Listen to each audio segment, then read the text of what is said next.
नमस्कार दोस्तों, हमारी आज की कहानी का नाम है रस्म। अरे अभी कितनी देर और लगेगी? फटाफट तैयारी पूरी करो। अभी और भी नेक 4 बचे हैं। सविता जी सबको हिदायतें दे रही हैं। बेटे का ब्याह किया है, नई बहू घर में आई है। आज बहू की चौके की रस्म करनी है। बहू अपने हाथ से बनाकर सबको कुछ परोसेगी और सब उसके बाद नेग देंगे। यूं तो आरती की मम्मी ने पहले ही बता दिया था। लंबे समय से बाहर ही रहकर पढ़ाई करती रही, हॉस्टल में ही खाना खाती थी, कुछ खास नहीं आता। अभी घर गृहस्थी में नासमझ ही है, धीरे धीरे सब सीख जाएगी। आप समझ लीजिएगा, जैसे पढ़ाई की है वैसे ही खाना भी बनाने लगेगी। मगर आज ये रस्म होनी ही है। सबसे ज़्यादा तो आरती की हालत ख़राब है। वैसे तो अकेले में कुछ कुछ बनाया है, फुल टू मस्ती के साथ म्यूजिक सुनते हुए, किचन में उछलते कूदते हुए। मगर यहाँ ससुराल के इतने सुपर टेंस माहौल में, जहाँ हर नेगचार में सब उसके ऊपर लटके हुए से रहते हैं, आखिर ऐसी टॉपर लड़की काम कैसे करती है? और आरती किचन में आई। मामी, चाची, बुआ सबकी घूरती निगाहों के बीच कढ़ी चावल और खीर बनाने की फरमाइश थी। और वहीं हुआ जिसका डर था, कुछ भी ठीक से नहीं बना। कढ़ी बिगड़ गई थी, खीर में चावल भी अधकचे ही थे, और सभी का मुंह बिगड़ा था। और सविता जी भी काफ़ी नाराज़ थी। मुंह से तो कुछ नहीं बोला, मगर हर काम में झल्लाकर गुस्सा उतार रही थी। और आरती अपने आप को इतना अपराधी जैसा महसूस कर रही थी, मानो कोई बड़ा एग्जाम बिगड़ गया हो। जैसे बहू का पहले दिन अच्छा खाना ना बना पाना इतना बड़ा जीवन मरण का प्रश्न हो गया हो। शाम गहराने लगी। आसपास रहने वाले रिश्तेदार अपने घर चले गए।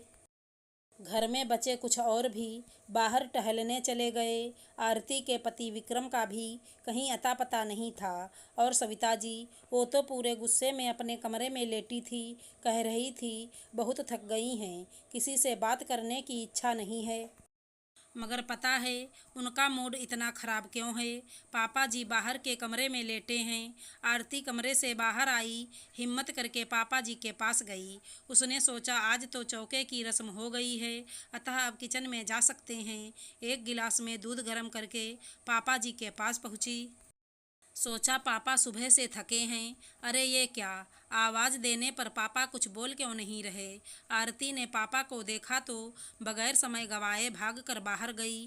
कोई और था नहीं, मगर बगल वाले घर का लड़का अभी बैठा था।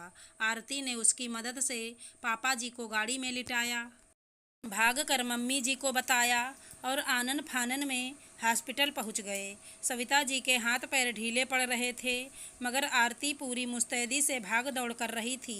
पापा जी को आईसीयू में ले गए थे। आरती भाग कर दवाएं लेने बाहर के मेडिकल स्टोर पर गई। उसने अपने पति विक्रम को मैसेज करके सारी सिचुएशन और हॉस्पिटल का नाम भी बता दिया। विक्रम अपने दोस्तों के साथ शहर से दूर गया था, अतः तुरंत पहुंचना मुश्किल था। और थोड़ी देर बाद डॉक्टर साहब बाहर आए और उन्होंने कहा, हार्ट में पेन शुरू हुआ था, मगर सही समय पर हॉस्पिटल पहुंचाने से अटैक से बच गए हैं। बहुत समझदारी से तुरंत निर्णय लिया तुमने।